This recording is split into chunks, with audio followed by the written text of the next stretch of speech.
Time and tense का जो 16 number question है, फिर आप यही सवाल करेंगे कि सर ये 16 नंबर क्वेश्चन किस टेंस से लिया गया है। तो मैं आपको बताता चलता हूं कि विश्वव्यापी सत्य को सूचित करने के लिए, या यूं कह ले यूनिवर्सल ट्रूथ को सूचित करने के लिए प्रेजेंट इंडेफिनिट टेंस का प्रयोग किया जाता है। हालांकि आपके टाइम एंड टेंस का जो क्वेश्चन होता है उसमें यह लिखा नहीं होता है कि ये क्वेश्चन इस टेंस का है और ये वाला क्वेश्चन उस टेंस का है, ऐसा कुछ नहीं होता है। कुछ से आपको पकड़ना होगा। ओनियंस डैश, आपके ऑप्शन में स्मेल भी है, स्मेल्स भी है। अब आपको चूज ये करना है कि स्मेल होगा कि स्मेल्स होगा। तो प्रेजेंट इंडेफिनिट टेंस में आपको प्लूरल सब्जेक्ट के साथ V1 लगाना है और सिंगुलर सब्जेक्ट के साथ V5 का क्या पहचान है, V1 का क्या पहचान है। अगर वर्ब में एस या एस लग जाए तो उसको V5 बोलेंगे, एस या एस ना हो तो V1 बोलेंगे। अब हम आपके सामने में एक ऑप्शन रख रहे हैं, थोड़ा सा गौर करेंगे। एक ऑप्शन है ड्रिंक और एक ऑप्शन है ड्रिंक्स। ड्रिंक को हम V1 बोलेंगे और ड्रिंक्स को हम V5 यानी वर्ब का पांचवा रूप बोलेंगे। तो V5 का प्रयोग सिंगुलर सब्जेक्ट के साथ और V1 का प्रयोग प्लूरल सब्जेक्ट के साथ। तो ये जो ओनियंस है ये प्लूरल सब्जेक्ट है, तो प्लूरल सब्जेक्ट के साथ आपको V1 लगाना है। तो ये जो स्मेल है ये V1 है और स्मेल से यहाँ पर V5 है। तो आपको करना क्या है कि ये जो मेरा ये प्लूरल सब्जेक्ट है, प्लूरल सब्जेक्ट के साथ ये जो V1 है क्या है भाई, स्मेल है, ये मेरा क्या हो जाएगा, सही आंसर हो जाएगा। और ये जो क्वेश्चन है 70 number, we dash him the other day. अब फिर यहाँ पर आप सवाल ये करेंगे कि सर हम कैसे जानेंगे कि ये क्वेश्चन किस टेंस का है। तो हम आपको बताते चलते, थोड़ा सा बेटा आप गौर करना है यहाँ पर। जैसे कि क्वेश्चन यहाँ पर है कि वह जाता था, वह जाता था। अब आप से हम ये पूछेंगे कि बेटा ये बताओ ये क्वेश्चन किस टेंस का है, तो आप बहुत ही आसानी से जवाब ये दे देते हैं कि सर आप ये पढ़ाए थे कि जिसमें ता था, ती थी, ते थे या यही का यूज अगर किया जाएगा उसे पास्ट इंडेफिनिट टेंस कहा जाता है।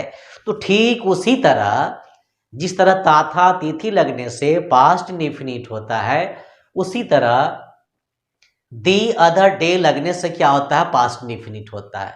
फर्क इतना है कि ता था हिंदी में पकड़ने का तरीका और दी अदर डे इंग्लिश के क्वेश्चन को पकड़ने का तरीका, यानी दोनों को लगने से ही क्या होता है, पास्ट इंडेफिनिट होता है। ता था लगने से भी पास्ट इंडेफिनिट और दी अदर डे लगने से भी पास्ट इंडेफिनिट। लेकिन बात यहीं पर खत्म नहीं हो जाती है। आपको पास्ट इंडेफिनिट टेंस के साथ करना क्या है कि V2 का यूज करना है। तो मेरे ऑप्शन में जैसे कि एक सी है, दूसरा सौ है और तीसरा ऑप्शन मेरा हैव सीन है। तो तीनों ऑप्शन में जो मेरा ये V2 है, ये 100 है, हम इसमें क्या काम करेंगे भाई, टिक आउट करेंगे। अगर यहाँ पर दी अदर डे नहीं होता तो ये पास्ट इंडेफिनिट नहीं होता। जब ये पास्ट इंडेफिनिट नहीं होता तो हम यहाँ पर क्या काम करते कि V2 में टिक आउट नहीं करते। और ये जो 18 नंबर क्वेश्चन है इसको भी गौर कर लेते हैं। अब इसमें करना क्या है कि इसमें हम आपको थोड़ा समझाते चलते हैं। जैसे क्वेश्चन है कि वह गया है, वह गया है। आपसे पूछा जाएगा कि भाई कौन सा टेंस है, तो आप ये जवाब दोगे कि सर ये प्रेजेंट परफेक्ट है। कैसे जाने, तो सर या है लगा हुआ है। तो या जिस वर्ब के अंत में या है, ई है, ये हो चाहे चुका है, चूंकि ये लग जाए तो उसको आप क्या कहते हैं, प्रेजेंट परफेक्ट टेंस कहते हैं। तो जिस तरह हिंदी के क्वेश्चन में पहचान के लिए या है का यूज किया जाता है, उसी तरह हमारा जो इंग्लिश का क्वेश्चन होता है उसमें सो फार का यूज किया जाता है। अगर यहाँ से हम या है को मिटा देंगे तो ये किसी भी कीमत पर प्रेजेंट परफेक्ट नहीं होगा। उसी तरह अगर यहाँ से हम सो फार को मिटा देंगे तभी प्रेजेंट का परफेक्ट नहीं होगा। फर्क यही इतना है कि सो फार इंग्लिश में पकड़ने का तरीका और या है इंग्लिश में पकड़ने का तरीका। अब रही बात यहाँ पर ये कि प्रेजेंट परफेक्ट टेंस में करना क्या है, तो आपको प्रेजेंट परफेक्ट टेंस में हैज, हैव, V3 का यूज करना है। तो हमको देखना है कि मेरे ऑप्शन में ये कहाँ पर है भाई, तो have not seen, did not see, was not seen. तो प्रेजेंट परफेक्ट होने के कारण हम हैव नॉट सीन, ये जो है ऑप्शन मेरा, हम इसमें क्या काम करेंगे, टिक आउट करेंगे, यानी हैव नॉट सीन, ये मेरा सही ऑप्शन हो जाएगा। अगर आप गलती से ये दोनों ऑप्शन में टिक आउट अगर कर लेते तो फिर आपका आंसर जो वो रॉन्ग हो जाएगा। आप ऐसा गलती नहीं करेंगे भाई। और आगे देख लेते हैं, I dash I story at present, I dash a story at present. अब हम इसको समझाते चलते थोड़ा सा गौर करेंगे, यहाँ पर देख लेते हैं। अब जैसे कि हम आपके सामने में क्वेश्चन डाल रहे हैं कि वह जा रहा है। अब हम आपसे ये पूछेंगे कि आप ये बताइए वह जा रही है कौन सा टेंस है, तो आप ये जवाब देंगे कि सर जिसमें रहा रही लग जाए वो प्रेजेंट कंटिन्यूअस टेंस होता है। बहुत अच्छा जवाब है आपका। तो जिस तरह हिंदी के क्वेश्चन में हम रहा रही के माध्यम से ये पकड़ लेते हैं कि ये प्रेजेंट का कंटिन्यूअस टेंस है, उसी तरह अगर मेरे इंग्लिश के क्वेश्चन में एट प्रेजेंट अगर ये आ जाए तो ये क्या हो जाएगा, प्रेजेंट का कंटिन्यूअस हो जाएगा। एट प्रेजेंट लगने से भी प्रेजेंट कंटिन्यूअस, और रहा है लगने से भी प्रेजेंट कंटिन्यूअस। रहा हिंदी में पकड़ने का तरीका और एट प्रेजेंट इंग्लिश में पकड़ने का तरीका। अब हमको ये देखना है कि प्रेजेंट कंटिन्यूअस टेंस में यूज क्या किया जाता है। तो प्रेजेंट कंटिन्यूअस टेंस में ERM V1 प्लस ING का यूज किया जाता है। तो हमको अपने ऑप्शन में ये देखना है कि मेरे ऑप्शन में ERM V1 प्लस ING कहाँ पर है। तो जहां तक ख्याल है कि एम रीडिंग यही मेरा क्या हो जाएगा, सही ऑप्शन हो जाएगा, और ये वाले ऑप्शन क्या ये गलत हो जाएगा। चलिए आगे देख लेते हैं हम। 20 नंबर क्वेश्चन है, Moti dash to see me yesterday, Moti dash to see me yesterday. अब जैसे कि यहाँ पर एक क्वेश्चन फिर हम आपको डाल करके समझा दे तो थोड़ा सा आप गौर करेंगे। क्वेश्चन है कि वह गया, वह गया। चलिए अब आपसे पूछेंगे कि बताइए कौन सा टेंस है, तो आप बड़ी आसानी से जवाब ये दे रहे हैं कि सर वह गया यानी ताथा तिथि देते या लगने वाले को हम क्या कहते हैं, पास्ट इंडेफिनिट टेंस कहते हैं। तो जिस तरह या लगने से पास्ट इंडेफिनिट होता है, उसी तरह यस्टरडे लगने से पास्ट इंडेफिनिट, यस्टरडे लगने से भी पास्ट इंडेफिनिट, या लगने से भी पास्ट इंडेफिनिट, या हिंदी में पकड़ने का तरीका और यस्टरडे इंग्लिश में पकड़ने का तरीका। अगर इस क्वेश्चन में यस्टरडे नहीं होता तो हम इस क्वेश्चन को किसी भी कीमत पर हम पास्ट इंडेफिनिट टेंस के फॉर्मूला पर प्रूफ नहीं करते, साबित नहीं करते। हाँ, अब हमको देखना यहाँ पर यह कि पास्ट इंडेफिनिट टेंस में यूज किसका करना है। तो पास्ट इंडेफिनिट टेंस में आप क्या काम करेंगे भाई, V2 का यूज करना होता है। तो ये कम से और ये केम है, तो ये जो ऑप्शन है मेरा यही ऑप्शन क्या हो जाएगा, ये सही हो जाएगा। हम केम में क्या काम करेंगे बेटा, टिक आउट करेंगे। आगे देख लेते हैं। ये जो 20 नंबर 1 क्वेश्चन है, हालांकि इसके समझाने के बहुत सारे तरीके हैं, लेकिन आपको सबसे हम इजी तरीके में हम आपको समझा देते हैं, ज़्यादा दूर आपको जाने की जरूरत नहीं है। अब जैसे यहाँ पर नहीं समझ में आए तो सबसे पहले बेटा ये काम करना, तुम वेन को बंद करना। पहले हम आपसे फिर सवाल पूछेंगे कि आप क्या सीखे, यानी कहना यहाँ पर यह है कि जैसे ये 21 नंबर जो क्वेश्चन अगर आपको ये समझ में अगर नहीं आता हो तो सबसे पहले आप वेन को बंद करो। अब रहा सवाल कि वेन को बंद करने के पीछे रीजन क्या, वो भी हम समझ लेते हैं। इसका फॉर्मूला ये है कि जब दो सेंटेंस इसी जगह समझ लेते हैं। मेरा एक सेंटेंस आई से शुरू है, बुक में जाकर के खत्म, और मेरा एक सेंटेंस ही से शुरू, केम में जाकर के खत्म। तो जब दो सेंटेंस वेन से जुड़ा हो, वेन से जुड़ गया, यानी आई डैश अ बुक, ये फर्स्ट सेंटेंस, ही केम, ये मेरा सेकेंड सेंटेंस। तो जब दो सेंटेंस वेन से जुड़ा हो, अगर वेन के बाद वाला सेंटेंस अगर क्या होगा, पास्ट का इंडेफिनिट होगा, तो वेन के पहले वाला सेंटेंस पास्ट का कंटिन्यूअस होगा। अगर लास्ट वाला सेंटेंस पास्ट का इंडेफिनिट नहीं होगा तो वेन के जो पहले वाला सेंटेंस है ये भी पास्ट का कंटिन्यूअस नहीं होगा। ये पास्ट का कंटिन्यूअस होगा, मगर एक शर्त है कि अंत वाला सेंटेंस पास्ट का इंडेफिनिट होना चाहिए। अब मेरे एक विद्यार्थी जी सवाल यहाँ पर ये कर रहे हैं कि सर मैं आपकी बात को मैं मान लिया कि जब दो सेंटेंस वेन से जुड़ा होगा, अंत वाला सेंटेंस पास्ट का इंडेफिनिट होगा, तो फर्स्ट वाला पास्ट का कंटिन्यूअस। लेकिन सर अंत वाला पास्ट का इंडेफिनिट है कि नहीं, इसकी क्या गारंटी है? तो बेटा आप खुद से गौर कर लो, ये केम क्या, ये V2 है, और जिस सेंटेंस में V2 का यूज किया जाता है उसे पास्ट इंडेफिनिट कहा जाता है। तो ये केम के कारण क्या, ये पास्ट इंडेफिनिट है। तो ये इसके पास्ट इंडेफिनिट होने के कारण ये पास्ट के कंटिन्यूअस होगा। तो पास्ट के कंटिन्यूअस में was, were, V1 plus ING का यूज किया जाता है। तो ये तो एम रीडिंग ये तो होगा ही नहीं, ये भी नहीं होगा, क्योंकि वाज और V1 प्लस ING के लगने से क्या होता है, पास्ट का कंटिन्यूअस होता है। तो ये जो मेरा ऑप्शन है वाज रीडिंग, ये वाला ऑप्शन सही माना जाएगा। बाद बाकी ये ऑप्शन, ये वाले ऑप्शन जो है इसको गलत माना जाएगा। चलिए आगे देख लेते हैं।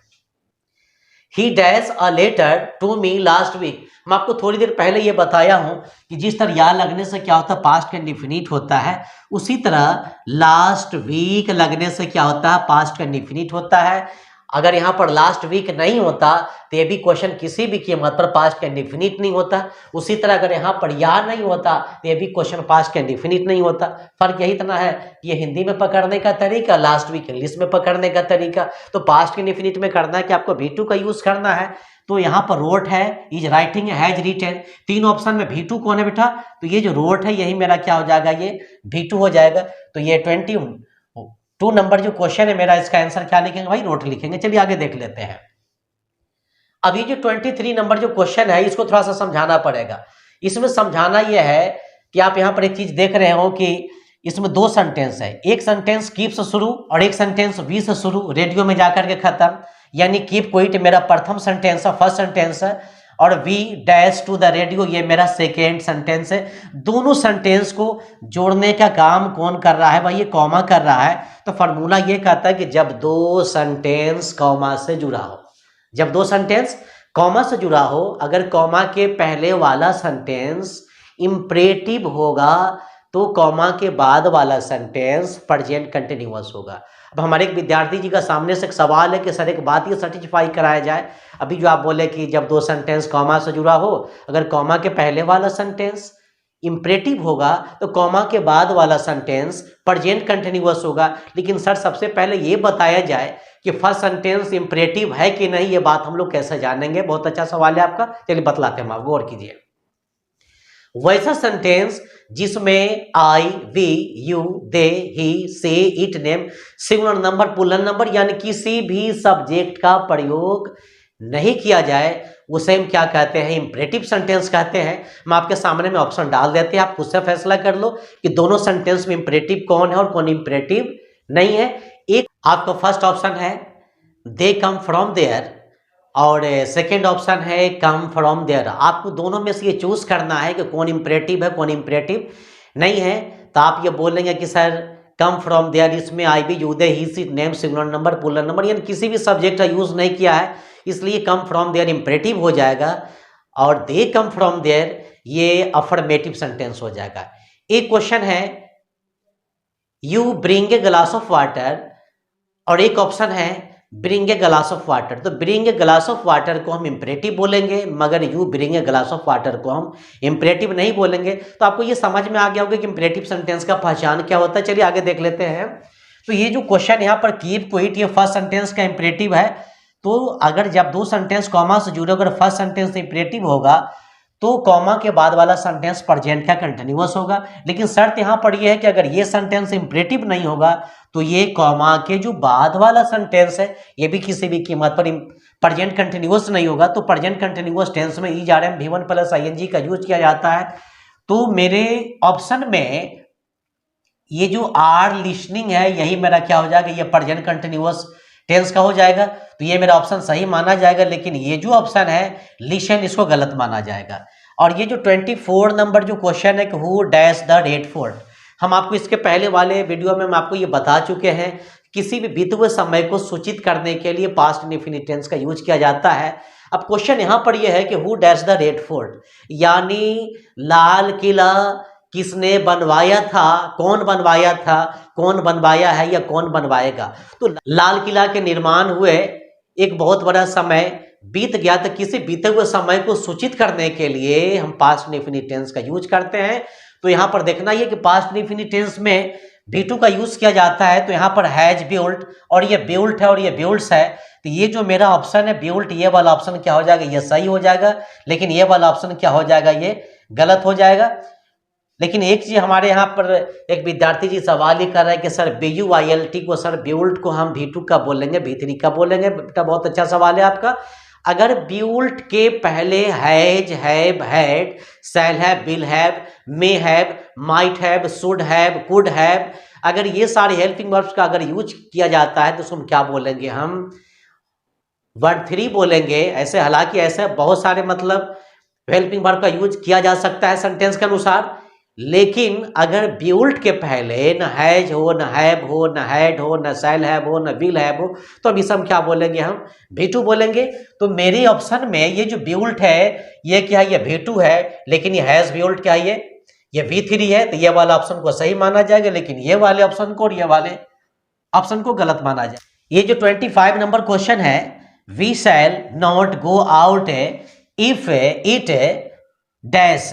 तो इसमें ये कहा गया कि जब दो सेंटेंस, पहले तो ये दो सेंटेंस कहां से कहां तक, मेरा एक सेंटेंस यानी ईट से शुरू है, ये फुल स्टॉप में जाकर के खत्म है, और मेरा एक सेंटेंस वी से शुरू है, आउट में जाकर के ये खत्म है। तो जब दो सेंटेंस इफ से जुड़ा हो, अगर इफ के पहले वाला सेंटेंस फ्यूचर इंडिफिनिट होगा। अब यहां पर एक सवाल होता है कि फर्स्ट सेंटेंस फ्यूचर है कि नहीं है, तो आप ये जान ले कि फ्यूचर इंडिफिनिट में शैल विल V1 का यूज किया जाता है, लेकिन मेरे क्वेश्चन विल तो नहीं आया है, लेकिन शैल और ये V1 आया है, जिसके कारण क्या ये फ्यूचर इंडिफिनिट है। तो जब दो सेंटेंस इफ से जुड़ा होगा, इफ के पहले वाला सेंटेंस फ्यूचर इंडिफिनिट होगा, तो इफ के बाद वाला सेंटेंस क्या हो जाएगा, प्रेजेंट इंडिफिनिट होगा। मगर शर्त ये रखा गया है कि अगर इफ के पहले वाला सेंटेंस फ्यूचर इंडिफिनिट नहीं होगा, तो इफ के बाद वाला भी सेंटेंस किसी भी कीमत पर प्रेजेंट इंडिफिनिट नहीं होगा। अब रही बात यहाँ पर यह है कि प्रेजेंट इंडिफिनिट तो होगा, लेकिन यहाँ पर करना क्या है, तो आप याद रख ले कि आई बी यूज है, पुलर नंबर के साथ V1 लगाना है, he she it, I T it, it के साथ करना क्या है कि V5 लगाना है। तो मेरे क्वेश्चन में मेरा सब्जेक्ट इट है, तो इट के साथ करना क्या है, V5 लगाना है। तो इट रैंस, ये वाला ऑप्शन मेरा क्या हो जाएगा, सही हो जाएगा। बाद बाकी जो दोनों ऑप्शन ये गलत हो जाएंगे। ये जो 26 नंबर जो क्वेश्चन है, ही dash in this school for 5 years। अगर टाइम के साथ अगर सिंस या फॉर का अगर यूज किया जाता है, तो खासकर उसे प्रेजेंट परफेक्ट कंटिन्यूअस टेंस का क्वेश्चन माना जाता है। तो ये question present perfect continuous tense का है, तो प्रेजेंट परफेक्ट कंटिन्यूअस टेंस में, प्रेजेंट परफेक्ट कंटिन्यूअस टेंस में आपको करना क्या होता है कि has been, have been, V1 plus ING का यूज किया जाता है। तो मेरे क्वेश्चन के अनुसार इसमें हैज बीन स्टार्टिंग भी है और इज स्टार्टिंग भी है। तो कहने का मतलब यहाँ पर यह है, प्रेजेंट परफेक्ट कंटिन्यूअस टेंस होने के कारण ये जो मेरा ऑप्शन है हैज बीन स्टार्टिंग, हम इसमें क्या काम करेंगे भाई, टिक आउट करेंगे। चलिए आगे देख लेते हैं हम। 27 नंबर क्वेश्चन है कि the first world war dash in 1914, यानी प्रथम विश्व युद्ध 1914 में हुआ है, शुरू हुआ है कि हुआ था कि होगा।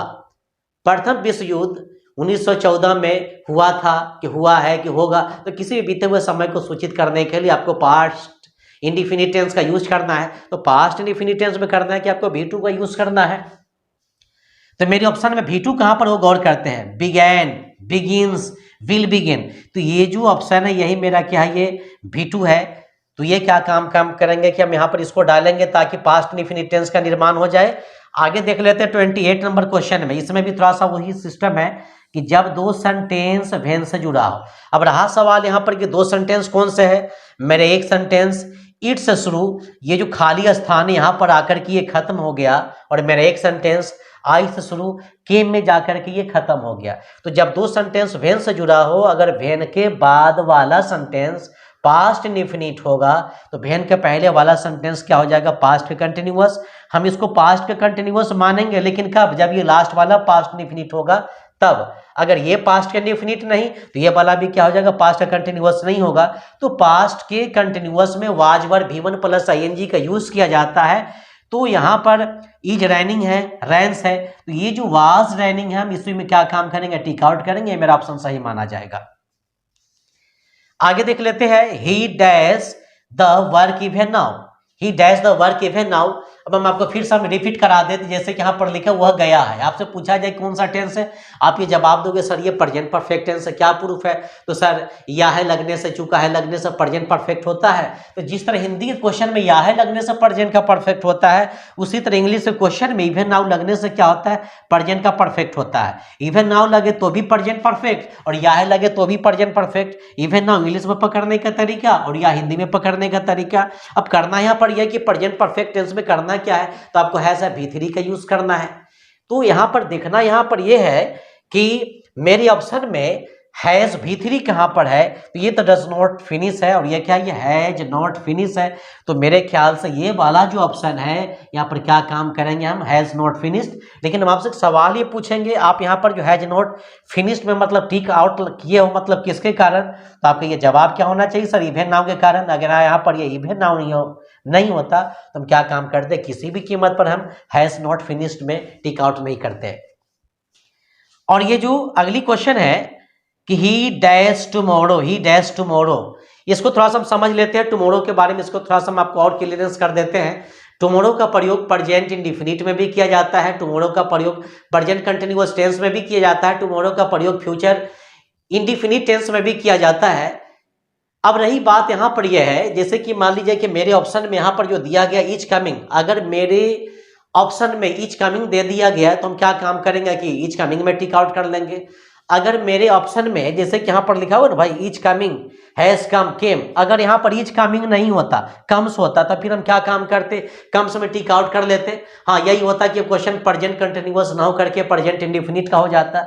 अगर मेरी ऑप्शन में न इज कमिंग होता न कम्स होता, विल कम अगर होता, यहाँ पर इज कमिंग की जगह पर विल कम अगर होता, तो फिर ये क्वेश्चन क्या होता कि फ्यूचर इंडिफिनिट टेंस का हो जाता। अब बात आकर के यहाँ पर ये अटकती है कि अगर मेरे ऑप्शन में कम्स भी आ जाए, इज कमिंग भी आ जाए, विल कम भी आ जाए, तो फिर हम क्या काम करेंगे।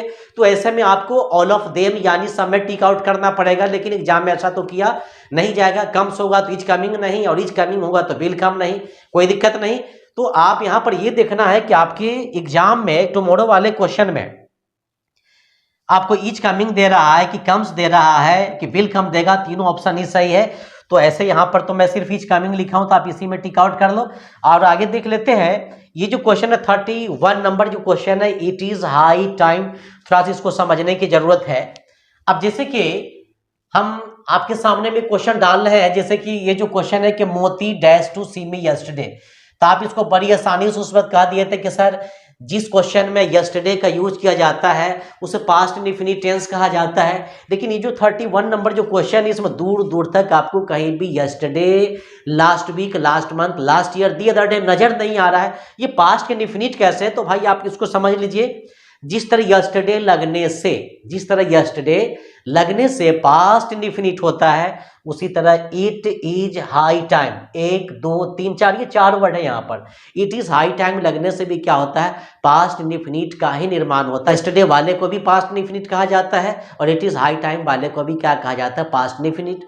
अब रही बात यहाँ पर कि आपको टिक आउट किस में करना है, तो ये question it is high time होने के कारण क्या ये पास्ट इंडिफिनिट है, तो पास्ट इंडिफिनिट में भी टू का यूज करना है। तो ये जो मेरा पहला ऑप्शन रिटर्न, सेकेंड रिटर्न है, और थर्ड जो हैव रिटर्न है, तो ये जो बीच वाला ऑप्शन है रिटर्न, ये मेरा ऑप्शन क्या हो जाएगा, ये सही हो जाएगा, और ये बाद बाकी ये जो ऑप्शन ये गलत ऑप्शन है। तो जहां तक मेरा ख्याल है कि आपको समझने में कोई प्रॉब्लम नहीं होना चाहिए। तो आज के लिए इतना ही, हम लोग फिर अपने नेक्स्ट वीडियो में मिलते हैं। और ये जो आपका टाइम एंड टेंस का जो क्रैश कोर्स है आपके एग्जाम के लिए बहुत इंपॉर्टेंस रखता है। मैं चाहूँगा कि आप इसे खुद देखें और अपने फ्रेंड तक इसको शेयर करें। तो मेरा वीडियो देखने के लिए आप लोग को लॉट्स ऑफ थैंक्स।